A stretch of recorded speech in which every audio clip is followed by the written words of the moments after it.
Ayan, good day once again mga kapatid. For this video ito. Ngayon, nandito po ako sa aking pabuhan. Kaninang umaga, nagpakawala po ako ng 26 piraso. Ayan, nasa 3 buwan na po yung mga pabo na yan. Yung nagsisitalunan doon sa likod. Yung mga maliliit, ayan. Mga Jersey Buff, mix na kulay po. Tapos, ito yung ibang mga malalaki kong pabo. So, ito po, ipapakita ko po sa inyo yung pabuhan po na akin pong pinuntahan kahapon. At ito po, here we go, let's go!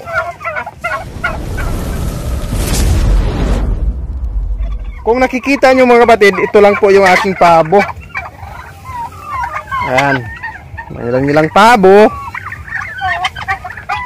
Pero mga normal color po ito. Grabe oh. Yung bagaso mga kapatid, kinakain ng pabo. Ayan, bagaso po yan ng kahoy. Kita nyo naman oh, parang ipa lang yung pagdating ng pagkain nila. You know? Ayan. So, hindi na po yan bago sa akin kasi literal talagang kinakain po nila yung sansan. Sansan po yung tawag dyan. Yung galing sa bansuhan. Ayan, kanila pong kinakain. Ito po yung aking mga pabo. Na-miss po ako kahapon nang pinuntahan ko po yung pabuhan ng aking kaibigan. So, nakikilala ko po siya. Ayan. Ayan po yung kanyang pabuhan mga kapatid. Grabe no. Sa ingay pa lang talagang malulula ka na po. At ang isang nakakamangha dyan ay mga hybrid na pabo po yan. Kumbaga may dugong giant turkey po yung mga pabo na yan mga kapatid. Sobrang lalaki nila. At salamat sa Diyos dahil nagkaroon din ako ng mga pabo na katulad yan. Ito po yung mga bagong pakawala. Pasisilip ko lang sa inyo yung mga pabo na bagong pakawala. Ayan po sila. Mga makukulit yan kasi bagong pakawala. Mula doon sa itaas na mga brother, binaba ko saglit dito ng mga 1 linggo. Ayan. So, ngayon, pinakawalan ko na dito sa range. Ayan po sila naglalaro, mga makukulit. Hindi naman yan masyadong marami. Nasa 26 piraso lang yung pinakawalan ko kanina.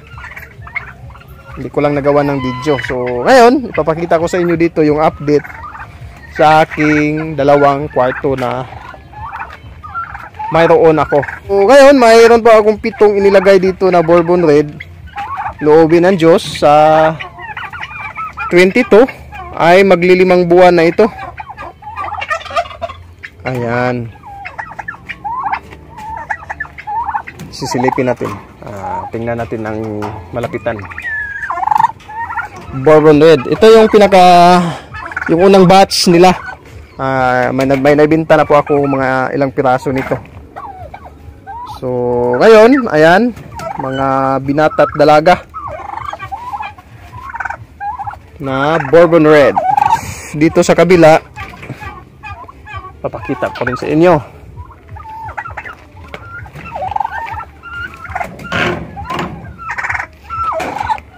Ayan, ito yung aking mga giant turkey. So, itong isa, nauna ito. Kasi ito po yung pinang-swap sa atin ng isa rin nating kaibigan na taga Talisay. Malaki na siya ng konti. Tapos, yung na-acquire ko po kahapon na 3 piraso, ito. 2 babae at 1 lalaki. Ayan, bata pa po yung lalaki. So, hindi pa madaling mapakinabangan yung lalaki. Pero itong babae, siguro malapit na itong mag-itlog. Itong kulay white. Tapos yung isang nasa likod na babae. Bibigyan ko po ng pangalan itong mga pabo na ito mga kapatid. So ang ipapangalan ko dito ay ibabase ko na lang po sa One Piece character. So ito. Itong babae, tatawagin natin itong si Nami. Itong kulay white. Ito. Si Nami. Tapos, ito si Nico Robin. Ayan, ito si Nico Robin mga kapatid. Ayan.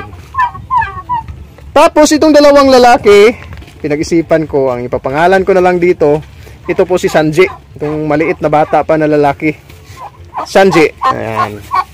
So, bibigyan natin ng pangalan ang 4 na pabong ito kasi ito yung magiging materialis ko para yung aking mga pabo ay mga hybrid na po.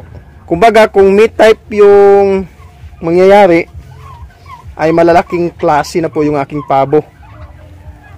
Kita nyo naman, 4 na buwan, going 5 months old, itong si Zoro. Ayan, hindi ko pala nagbigkas sa inyo kanina. Ito po si Zoro mga kapatid. Ayan, malaki na po. So, nagtanong ako, may nagbigay naman ng... Nung nagtanong ako patungkol po sa pabong ito kung ano ang ipapangalan, may nagbigay po na bakay. Bakay daw, maganda daw. Kaya lang, may nadagdag na kasi na 3. So, ibabase ko na lang sa One Piece character. So, ulitin natin. Si Zoro, si Sanji, itong kulay white na lalaki, Nico Robin, at saka si Naomi. O si Nami. Ayan, Nami. Nami, Nico Robin, Sanji at Zoro. So, mabibigat ang mga pabong ito. Ang mga pabong ito mga kapatid, hindi na po talaga ito pure na broad-breasted. Kumbaga, hybrid na po ito. May mix na po ito na dugo. Kasi ayon po sa nakausap ko po na may-ari nito, hindi po madaling i-breed yung pure na broad-breasted. Pero ang kagandahan lang nito, madali na itong i-breed kasi hybrid na ito. May dala-dala, may karga-karga na lang itong dugo ng broad-breasted. So, ayan. Naglaway pa si Zoro. Tapos sa kabila, ito po yung ating mga Bourbon Red na mga pabo. Ayan. Iwan ko lang kung sa batch na ito, kung saan ang mauuna. Pero itong mga babae, siguro ready to breed na talaga ito. Aantayin na lang kung kailan kakasta itong si Zoro. Kasi itong si Sanji, bata-bata pa ito. Matagal pa siguro itong kakasta. Ayan na po mga kapatid. Sa ngayon, dito po sa aking munting pabuhan, na-acquire ko na po yung 2 linyada ng pabo na mahal. Ayan. Kahit hindi ito pure, kahit hybrid lang ito, mahal pa rin ito mga kapatid. Kasi may dugong broad-breasted po ito. Tapos, itong pumapangalawa, yung Bourbon Red. Doon naman sa kabila, mayroon akong Jersey Buff, tapos yung mga mix na mga kulay. Isa na lang po ang wala dito sa akin na kulay, ay yun pong Blue Slet. Ayan. So, yung Blue Slet, kung nakikita nyo, ayan po yung Blue Slet. Katulad lamang sila ng presyo sa Jersey Buff. Takpan muna natin. Kita ko na lang sa inyo na sa ganun ay magkaroon po kayo ng idea dito sa aking munting pabuhan. Broad-breasted, Bourbon Red, ito mga anak na ito. Kasi yung mga parents nito andun sa kabila, malapit sa aming bahay na sa gilid. Para pure talaga, para wala po talagang mahalo. Hindi po talaga magkaroon ng mix yung kanilang dugo. Ayan. Tapos dito, may mga bata rin ditong pinakawalan ko na Jersey Buff. Ito po yung aking mga Jersey Buff. Tapos yung breeder ko na Jersey Buff, ayan sa loob. Ayan, yung nasa ilalim ng aking kubo. Ayan po yung aking mga Jersey Buff. Tapos ito yung iba-ibang kulay. Mga normal color na tinatawag ng iba na native. So ito yung aking Jersey Buff. Ayan, yung lalaking Jersey Buff. Matapang yan. Ayan, tapos 2 babae. Tapos yung mga anak nila, andito sa labas yung iba. Ayan. Yung wala po sa akin dito, ayun pong Blue Slet. Yung Blue Slet naman ay kasing presyo lang ng Jersey Buff. Ayan. Tapos yung 2 na nasa dito sa kabila, Bourbon Red at saka Broad-breasted, ayan po yung magkapresyo rin. Yung pure na broad-breasted, ayan, below yan ng konti kasi hybrid lang yung nasa kabila. Pero goods na yun, at least. Sa meat type, malaking bagay na po yun kasi malalaki na po yung mga maiproproduce nun. Ayan. Grabe mga kapatid, no? Kung nakikita nyo po yung pabo na pinuntahan ko po, grabe talaga. Sobrang dami mga kapatid. At mga hybrid pa naman, mga malalaking klase na pabo. So, sa ngayon, salamat sa Diyos dahil nakapag-share po siya sa akin at ito, nagkaroon po ako ng ilang pirasong hybrid. Ayan. So, hindi ko na lamang po papangalanan yung kaibigan ko po na may marami pong hybrid kasi exclusive po yung sa kanya. Talagang ilang tao lamang po yung kanyang binigyan ng chance na magkaroon o magka-acquire ng pabo mula sa kanya. At maswerte ako dahil isa ako sa kanyang napili. So, hindi po kasi basta-basta nagbibinta siya sa ibang tao. Ayan, pinipili niya po talaga kasi yung kanyang pagpapabo mga kapatid ay naka-exclusive po sa litson talaga. Ayun. Doon na po siya nagpo-focus sa paglilitson, sa pagbibinta ng litson. So, ayun. Kaya hindi ko na lamang po papangalanan. So, ma'am, thank you so much sa pagkakataon na nagkaroon po ako ng hybrid turkey mula sa iyo. So, yan lang po muna ang counting update mga kapatid. At ito po yung aking mga pabo sa ngayon. So, si Baking hindi ko kasama mga kapatid kasi ayun, nagkaroon ng sugat dito sa kanyang liig. Hindi ko kasi nasarhan yung kanyang pinto o pinto ng kanyang kulungan. Ayun, nasabit sa alambre.